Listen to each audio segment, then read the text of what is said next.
Welcome to worship with the Universalist Unitarian Church in Peoria. My name is Reverend Jennifer Innis. It is my great joy to be the minister with this congregation of people of all ages at all stages of life as we live into being our mission of growing in mind, body, or spirit, embracing freedom, loving inclusively, and doing our part for the wholeness and the healing of the world. And in living out that mission, part of what we do is recognize our relationships and our connections. This is the ancestral home of the Peoria people. They assisted the first settlers who came down the Illinois River, and we honor the Peoria people for who they were and for who they are today. So I want to thank folks for joining us in person and online. It is something. It is an act of bravery and courage to go forth out into the world and say, I want to connect, I want to meet people, and to come into a house such as this. For we are all interesting creatures, some of us more interesting than others, and we get to meet and encounter one another along the way. So if you are new to us today, please help us get to know you by wearing a name tag. You're welcome to stay for a little visiting after the service.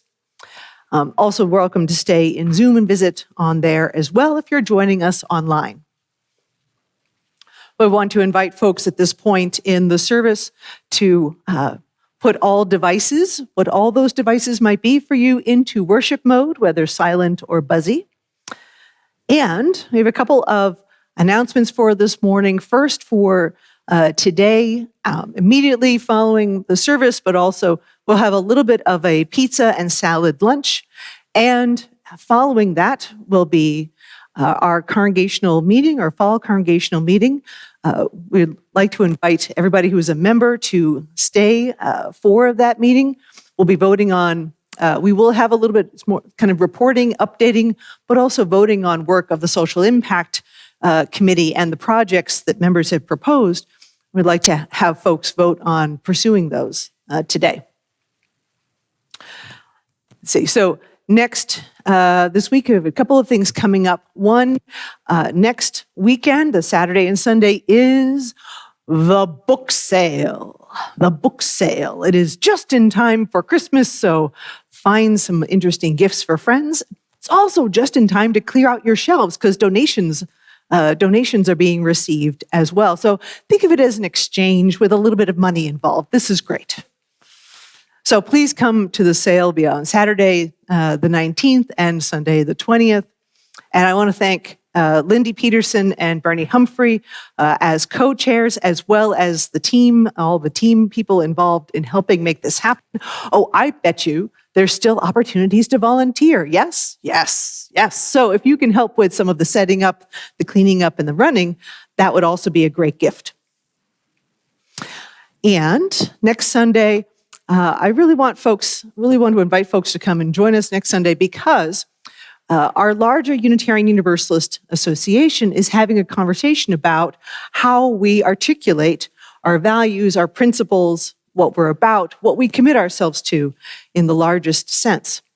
And so we're revising bylaws. It's very exciting, but it's also really, really powerful. The bylaws, the revising of the bylaws, that's exciting for the geeky of us. That's, yay. And it is, it looks like we're going to have a very different kind of organization of some of how we talk about our values and our principles. So I really want to invite folks to come and learn a little bit about that process and have some more of a conversation, because it really needs to be a congregational conversation to do this.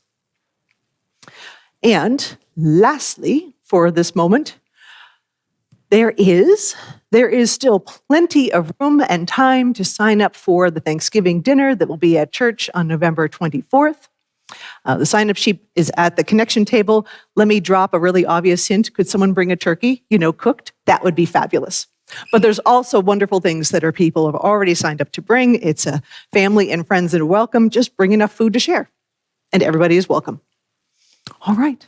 So we will stop at that point, and I want to invite us into our service a little further.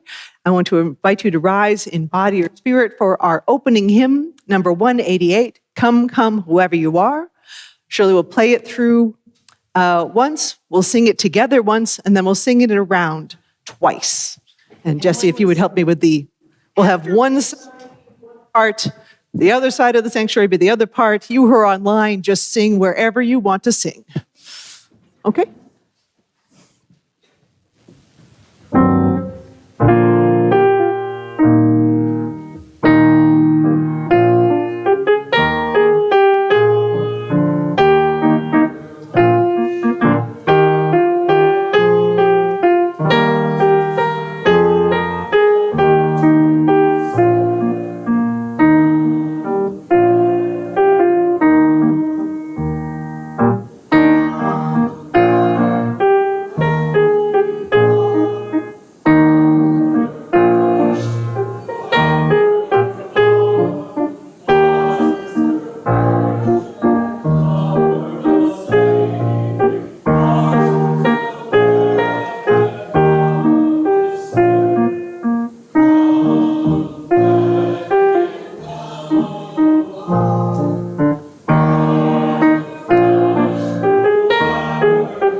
Thank you.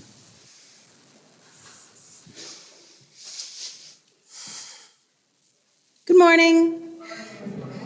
Our opening words today are "In Our Circle Again" by Sherry Woodbury.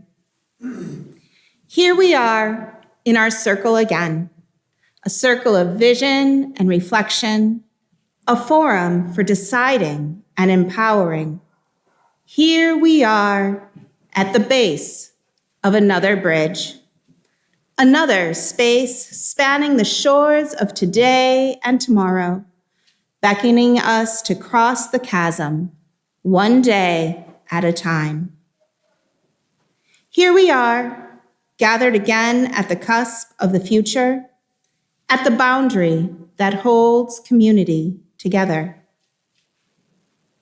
We are here in a circle of love and trust, brought to this moment by a series of choices and promises, by hope and gratitude, by our own shadows, faced and befriended.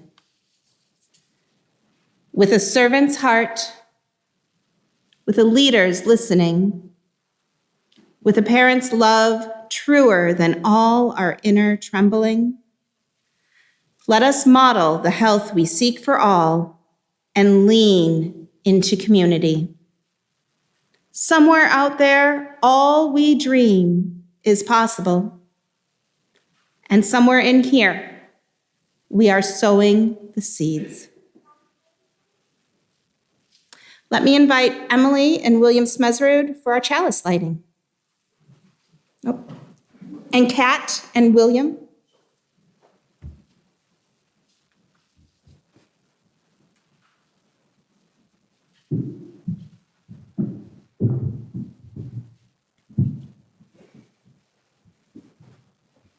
Over here.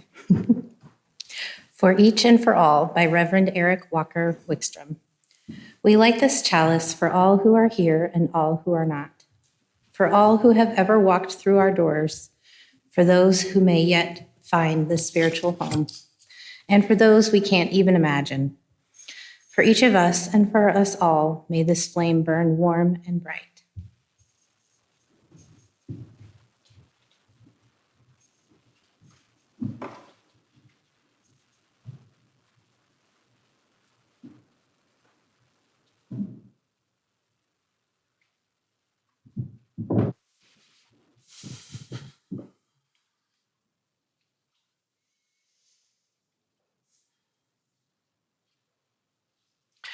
My colleague, the Reverend Victoria Weinstein, reminds me that generosity is a spiritual value.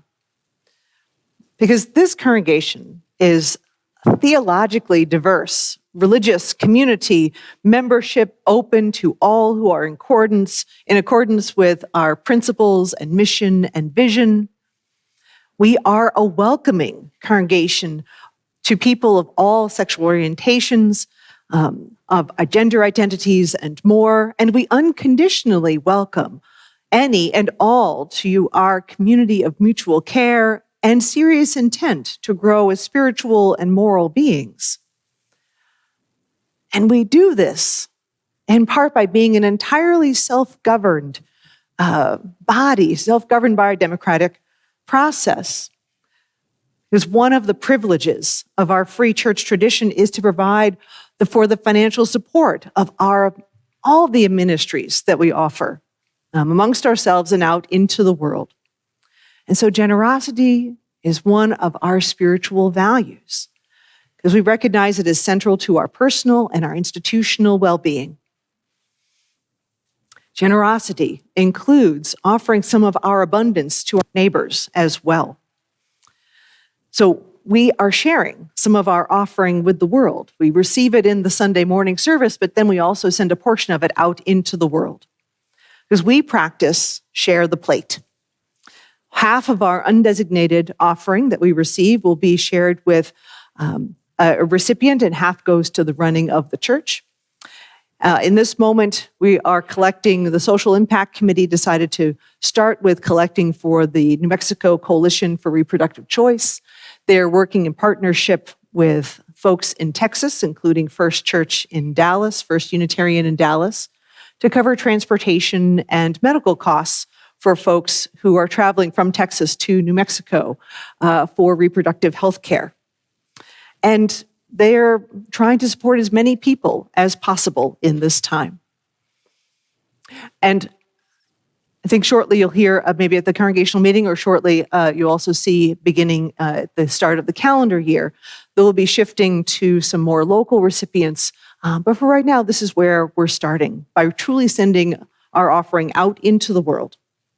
So if your offering is toward a pledge, please indicate that in the memo line or on your check or on the offering envelope.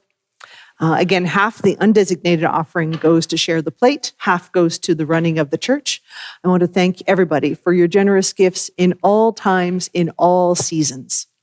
And so now the ushers will pass the plates, and after the plates have gone through the sanctuary, will be a chance to light candles of care within the embrace of our community.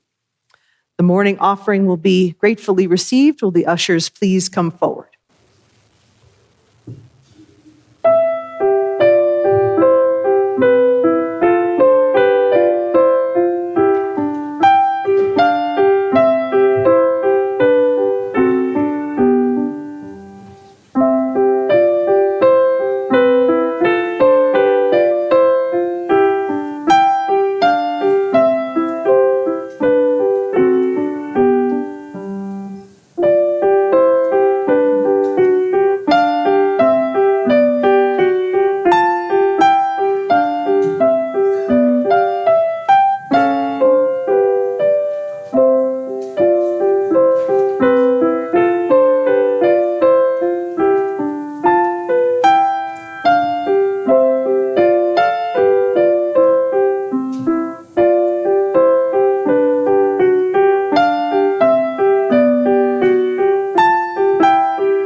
And so we have gathered, and so we are come in bringing our voice and our presence and our hopes and our joys and sorrows into this circle.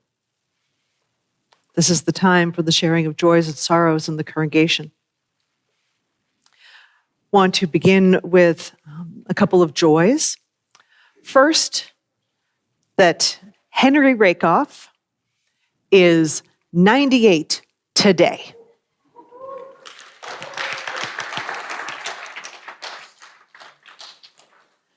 Congratulations to Henry, and thank you, Nancy, for sharing that wonderful bit of good news with us.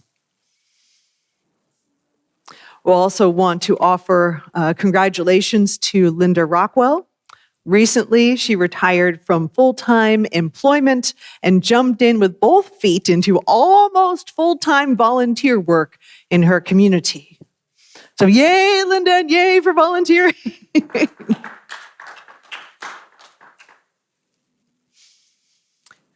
I want to share a joy, in case you hadn't noticed this if you're driving in, if you hadn't noticed that we have a new banner outside on our front lawn. It is a welcoming banner of rainbow chalices along with a chalice in the trans flag colors of pink and white and blue. I want to thank Tim Harold for initiating and leading this effort.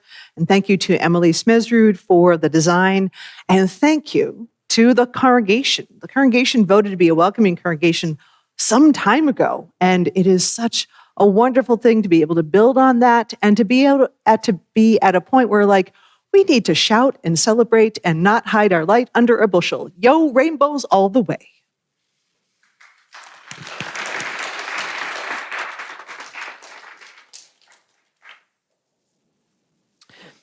We offer our care and encouragement and support to some members of our congregation as well, to Carol Lowe as she's making a shift into being in a cared for facility.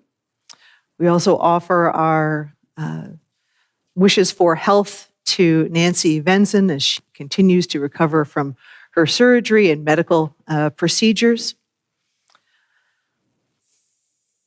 We want to offer a note for Lisa and Peter Offit. They are continuing to navigate Lisa's progressive health concerns. Let us keep them in our hearts and wish them peace and the comfort of each other's presence. I also want to offer another note. I know some of our members who've no longer with us only in spirit, are still very much in our hearts, and to offer a note from Pat Harris in memory of Mary Lawler as well.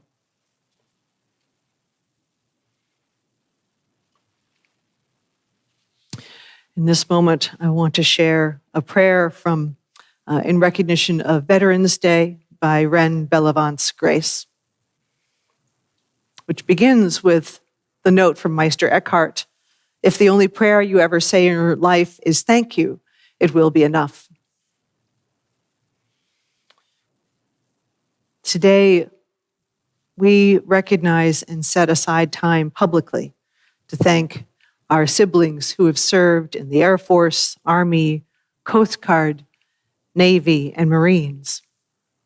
To say thank you to all who served, whatever their role, wherever their service took them. We say thank you to those whose service was brief and to those who made a career of the service. We say thank you to those who remember their service with fondness and to those whose time in service still haunts them. We say thank you to those who returned to us largely intact, who found jobs, started families, and continued to find ways to serve their communities. We say thank you to veterans who returned with brokenness so deep that they continue to struggle to find a role or even a home in our communities. God of many names, source of all love, in the face of all this, sometimes the only prayer we have is thank you. And we pray and pray that it will be enough.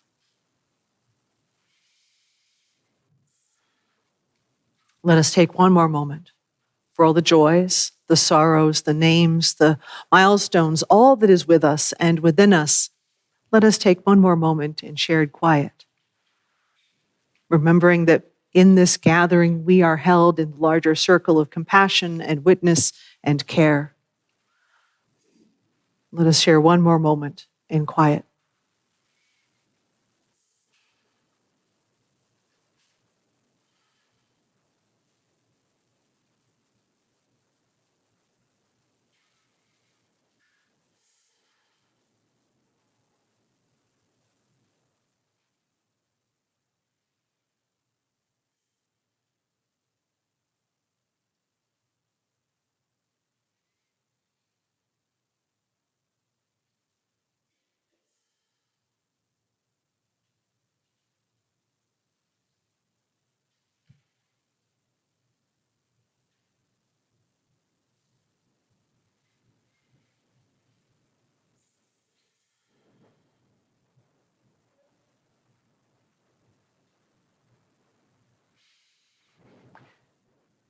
May peace be with you and with all of us.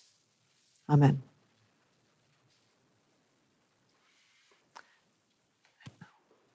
Sorry. All right. So, in planning our Time for All Ages today, we were thinking about what we did earlier this week. Some of the kids had off school on Tuesday, and some of the adults went somewhere and voted.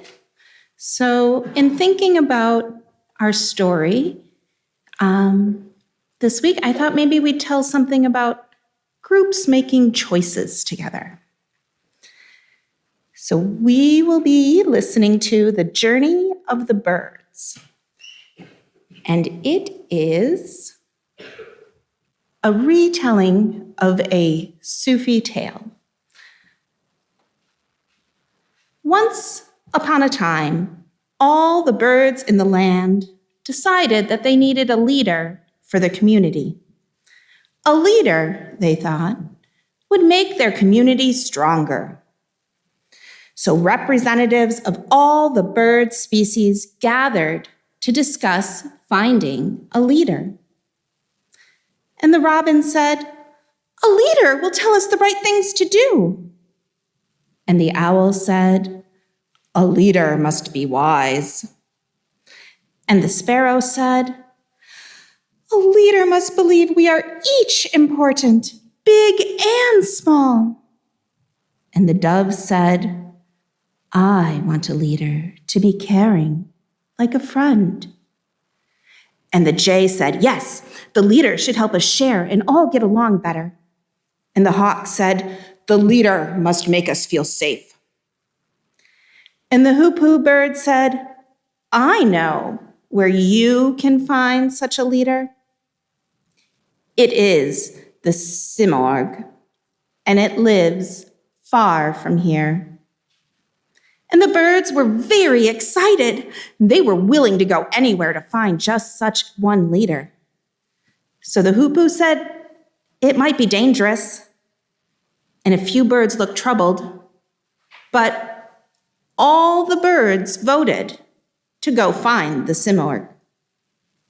And the hoopoe took off, and the birds followed. And they flew at night, and they flew in sunshine, and days passed. And some birds got tired and they left the group, and other birds were filled with worry and doubt. How did they know the simorg really existed? It was only the hoopoe who had ever seen it.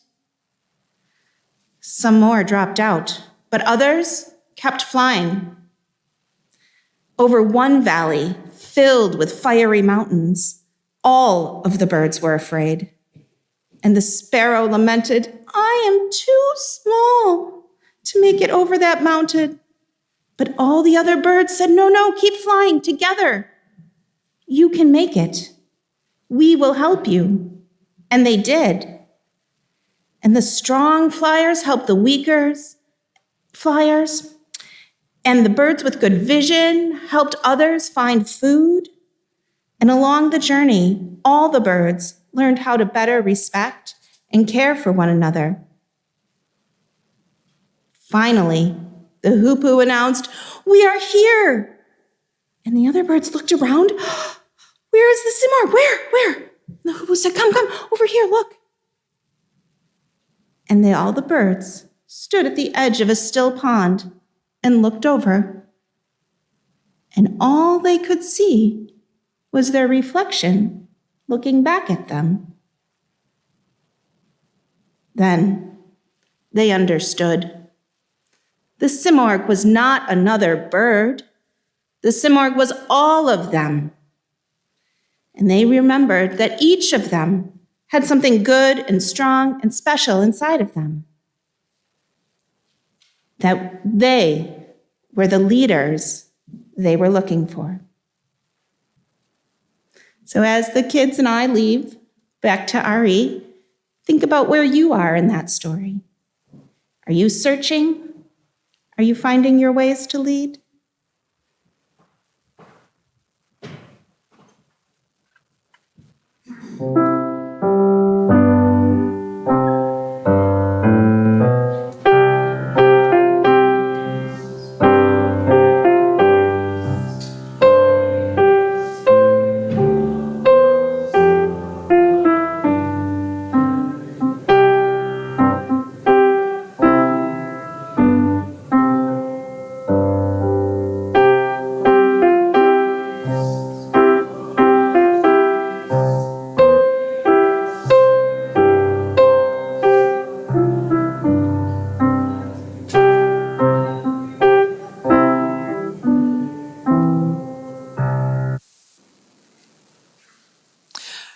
I'd like to invite Dave Grebner up to offer our reading today.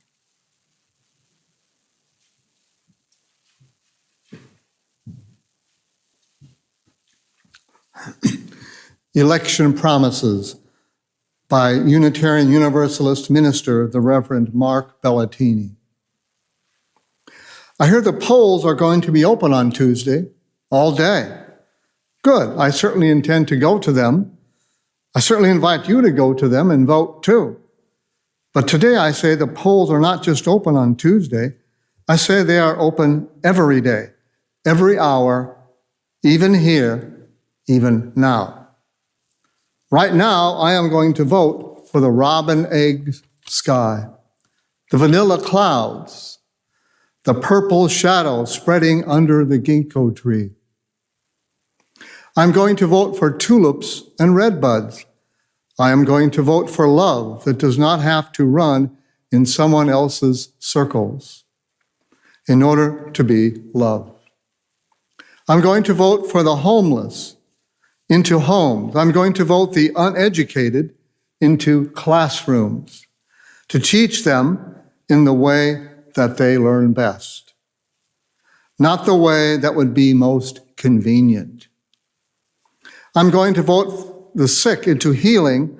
I am going to vote the lost into belonging.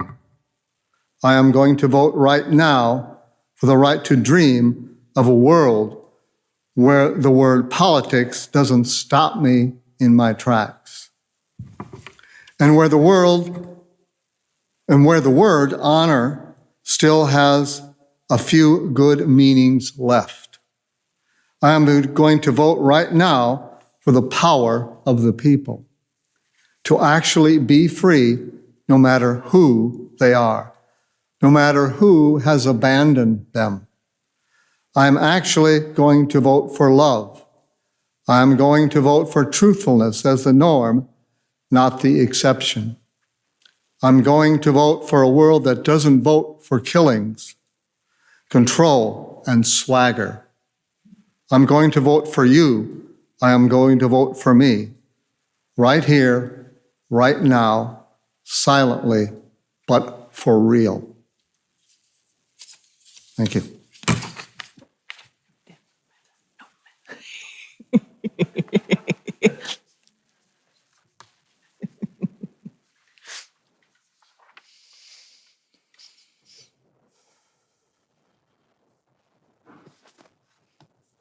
Please rise in body or spirit and join me for our hymn number 170. We are a gentle, angry people from Holly Near.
Please be seated.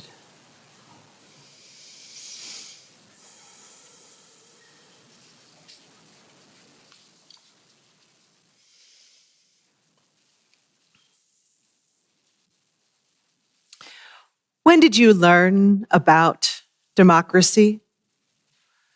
When did it imprint on you? When did you absorb it into yourself? So I will say I am of the Schoolhouse Rock generation. Now, back in the day, Saturday morning cartoons had to include a certain amount of educational programming, a certain number of minutes of educational programming. And thus came into being Schoolhouse Rock, that included short songs and animated cartoons. They were created to inform children about numbers and grammar and history and democracy, including the preamble to the Constitution. We the people, in order to form a more perfect union, establish justice and secure domestic tranquility.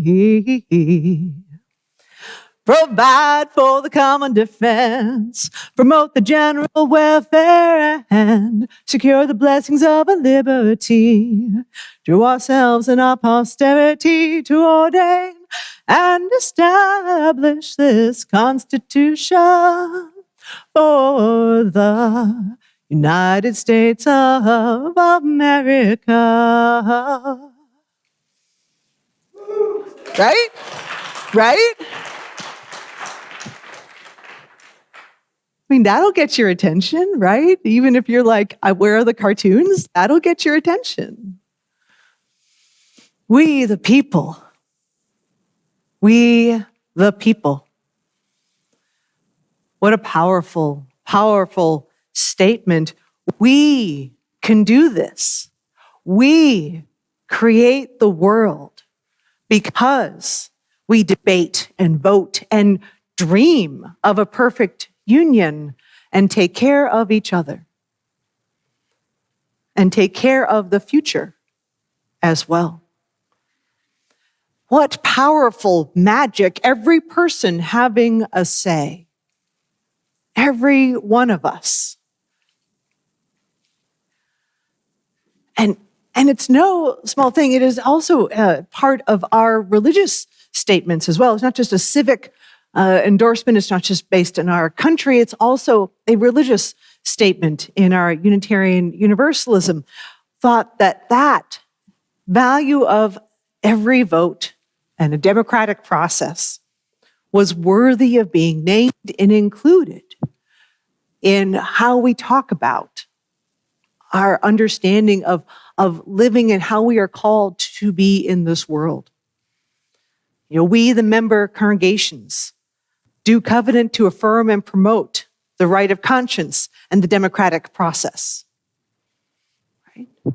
Doing so, creating this statement, not just as a civic thing, but as a religious thing, places us in relationship with our history as well, the liberal religious tradition of which we are a part.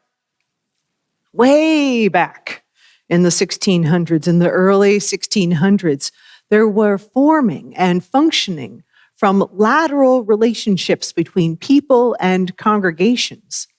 In our foundational organizing document, for example, in 1648, the Cambridge Platform that established congregational polity, how we are interdependent and interconnected with each other, and how we need to be all participating in the process of creation of our lives. And we do this. This is not just a relic of the past. It is living into our present, into this moment, into this day. You know, our gathering this afternoon after the service is exactly that, where every member has a vote. We will choose what our social impact priorities are for this year from proposals created by people in the congregation.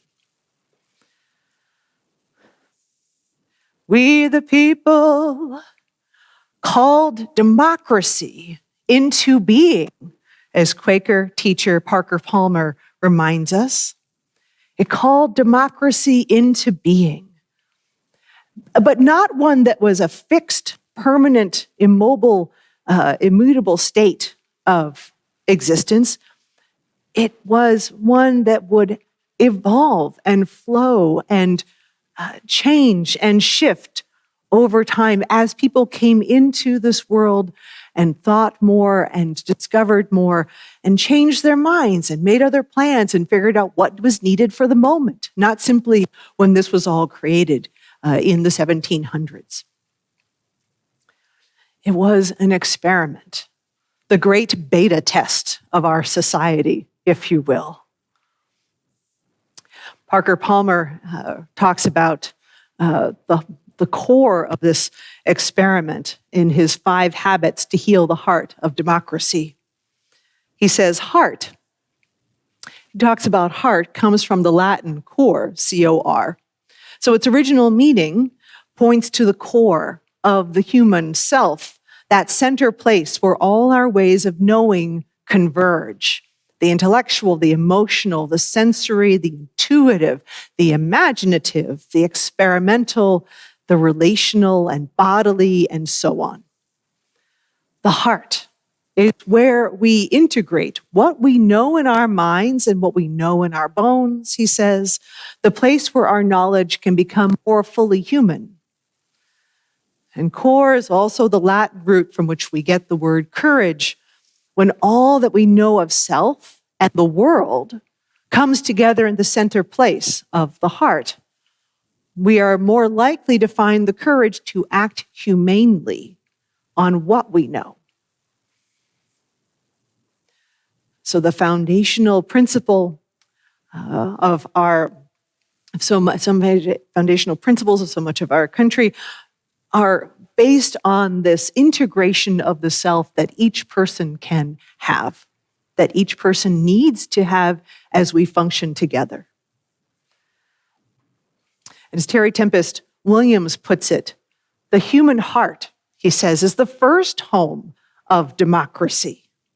It is where we embrace the questions. Can we be equitable? Can we be generous? Can we listen with our whole beings, not just our minds, and offer our attention rather than our opinions? Ooh, we might take a note on that today. Can we offer our attention and not just our opinions? And do we have enough resolve in our hearts to act courageously, relentlessly, without giving up ever, trusting our fellow citizens to join with us in this determined pursuit of a living democracy?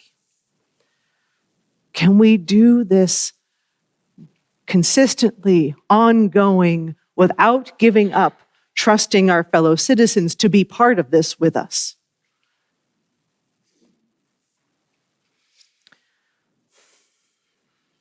I think that last question's really been a big question in recent years. Can we continue to live courageously and not give up on our fellow human beings and not give up on ourselves either? I think that's the question that keeps emerging for me in the course of thinking about the recent election and this month's theme around change. Last month's theme for courage is wondering where our connections have come from and wondering how they are doing. The collectiveness, our ability to be together as a country and as in living out this courageous choice of democracy. It takes a great strength of the heart. But what's also true is how often our hearts get broken. This is partially where the question comes. Can we keep doing this? How often trying to act out of democracy, act out of understanding that everyone has a voice and a vote, how much that can also break our heart. I know mine has been struggling with how much our process has been treated in the last, few years in particular, but the last decades as well. Let's not underestimate how long this has been running. How much democracy in our country has been undermined actively. How many of our neighbors feel find that it's more difficult to participate, more difficult to cast a vote. How many of us across the country feel that our voice won't be counted, will not be regarded, and the result of that leads to withdrawal and not investing in the process or in the governance and not having any faith that it will be otherwise.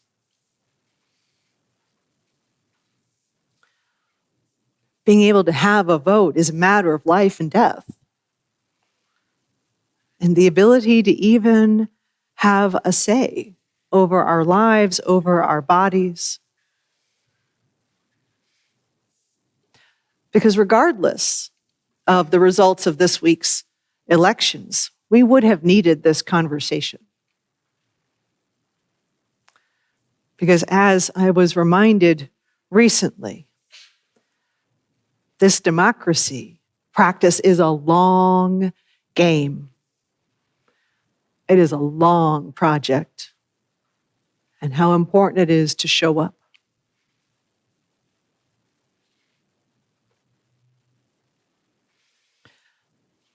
Part of that showing up is to actively engage in the conversation between democracy and our social contract, how we relate to one another, how we can find the courage to rely on each other, to be in this voting process, to be in this great democratic experiment.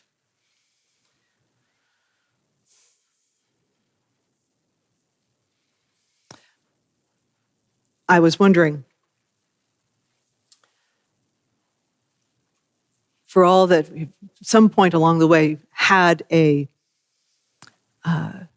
had a grounding of democracy in our lives when that heartbreaking shows up. You know, for me, it's not been any one particular election, although there have been a few. For me, it was getting a real sense of how much people have been kept out of the process systematically for centuries. You know, I admit I really didn't think much about democracy and voting. My spouse, who was a political science major, might cringe at this. I'm so sorry. But I didn't think about a whole lot about democracy until reading in about 2013, Michelle Alexander's book, The New Jim Crow. In that book, she lays out the layers of ways in which Black men in particular end up going through the school to prison pipeline and have their ability to vote stripped away in the process, never to be restored. It is an act of disenfranchisement of a major portion of our population that is entirely invisible as a result.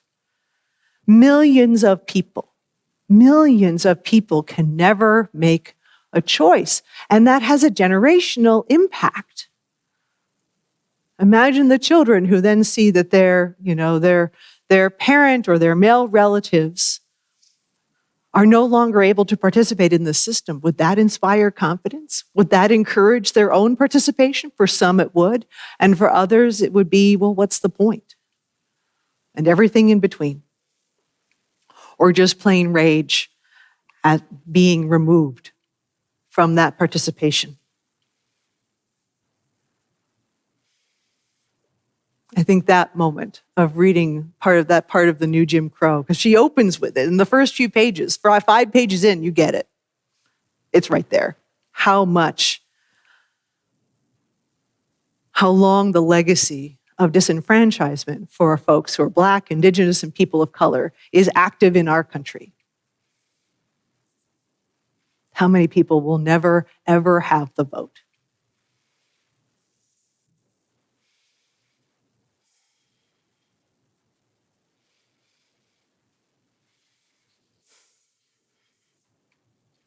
It represents such a loss of relationship.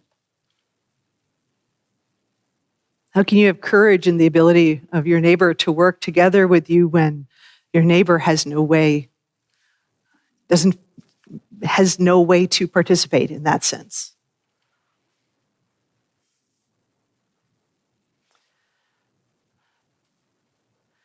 When one is concerned simply about such basic permissions, basic participation in our society, it makes it very hard to be open to someone, to be flexible, to listen, as Terry Tempest Williams invites us. Can you be open enough to listen and not simply jump to an opinion? I was realizing how much we need our social contract to be with each other and to be working with each other. Even as limited and problematic as past incarnations of our social contract, past presumptions of our social contract have been. I was recently watching the TV show Mad Men. It's set in 1960 to 1970 in New York, and the show is praised in particular for its accuracy in the style, in the set design, in people's costumes and behavior and language, and also all the biases of the time.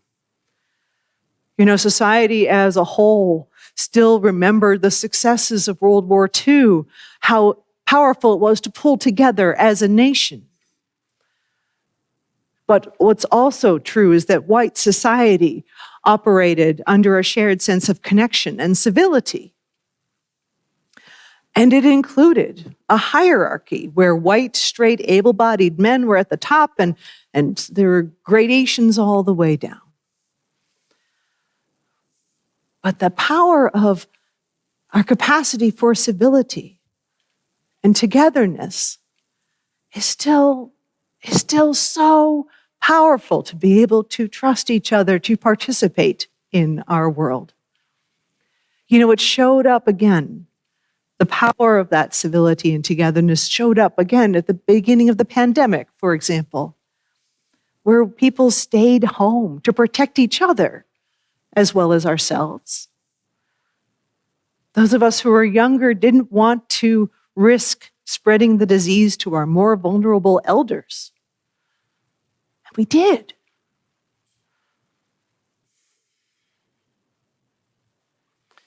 But what also followed was being in a country that was already stressed by our economic systems and how many people are underpaid and not able to feed their children or have decent health care, while we are in the midst of rapidly increasing shifts in our environment. The enormous strain of the pandemic further wore onto our social relationships. And then we have elections that are being entirely actively denied and blamed on others. So where is trust possible? If you have this idea of every person having a vote and a voice, where does this come from?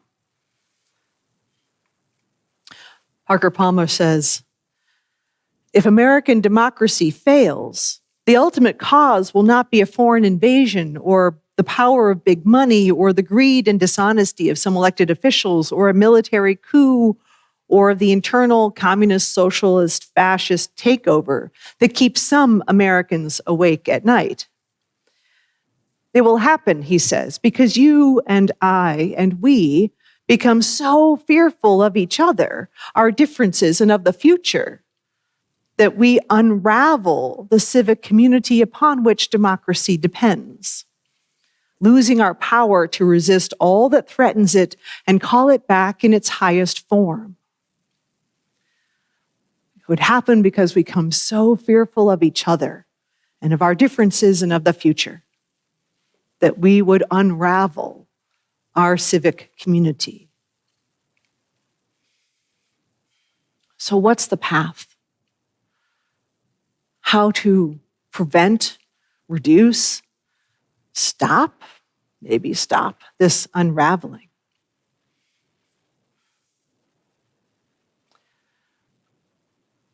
I think one of the first places is to let our broken hearts be broken open.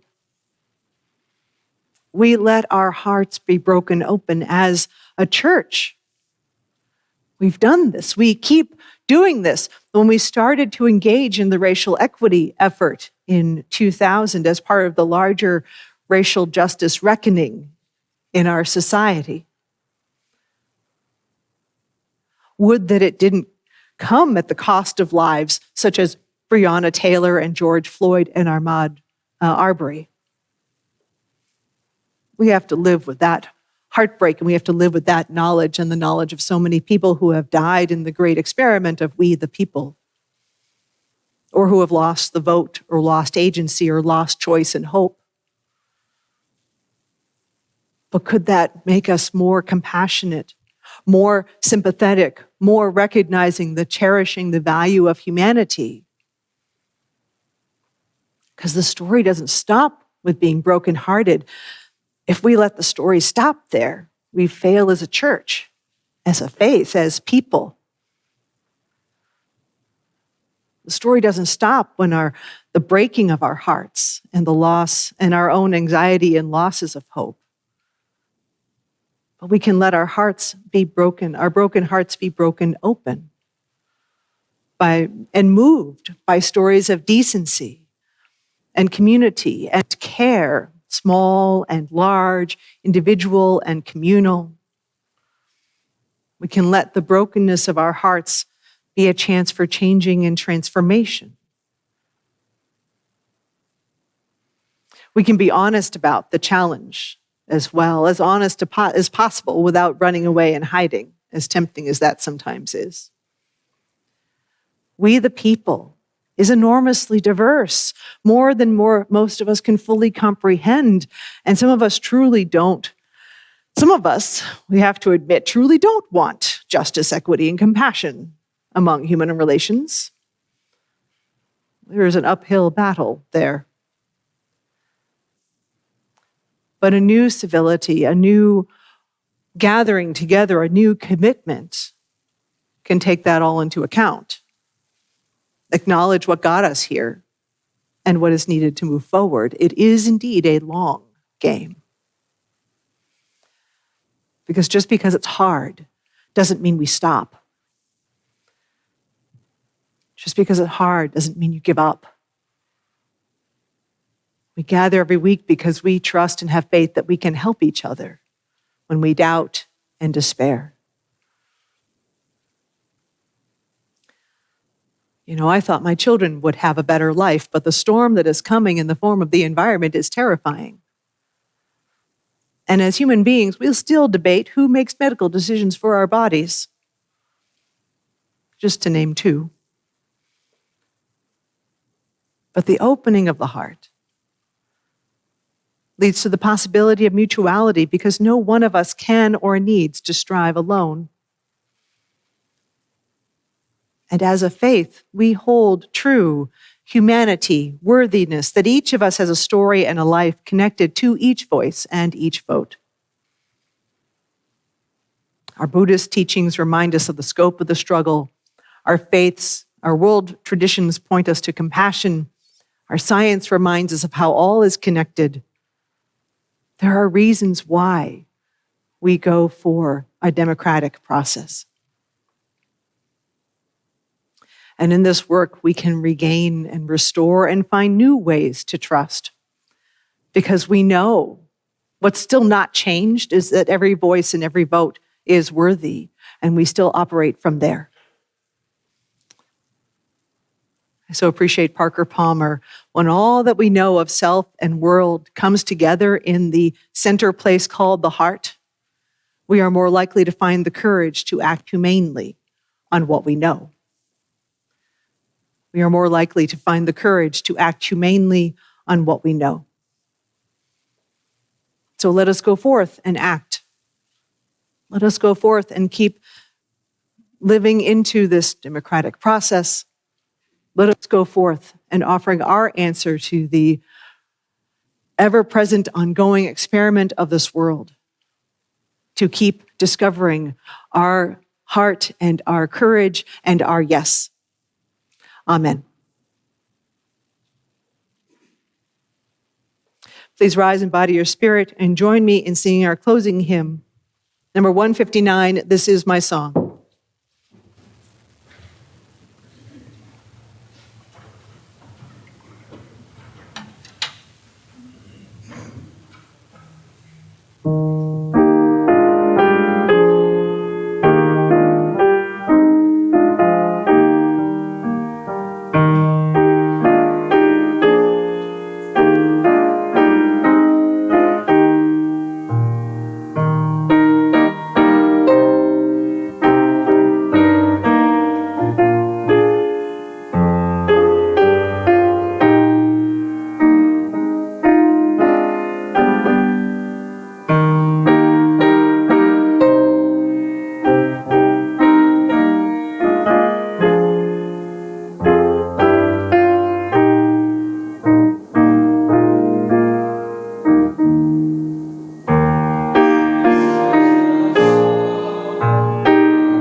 We extinguish this flame, a mere wisp of matter and process, almost insubstantial as the thought of it.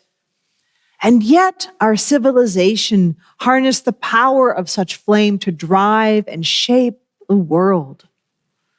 So may it be with the power of our thoughts that in truth and love, they too can drive and shape the world. I want to invite us to go forward into, from this moment. Please stay for our congregational meeting, grab a little bite to eat in Fellowship Hall. We love a quorum. By all means, let's make a quorum. Let me close with a note from my colleague, Rebecca Edmiston Lang. Mindful of our highest aspirations, bound by common faith and purpose, and yet beginning with ourselves as we are, let us take one more movement forward together in our unending quest for dignity and justice and love. Our worship is ended. Let our service begin.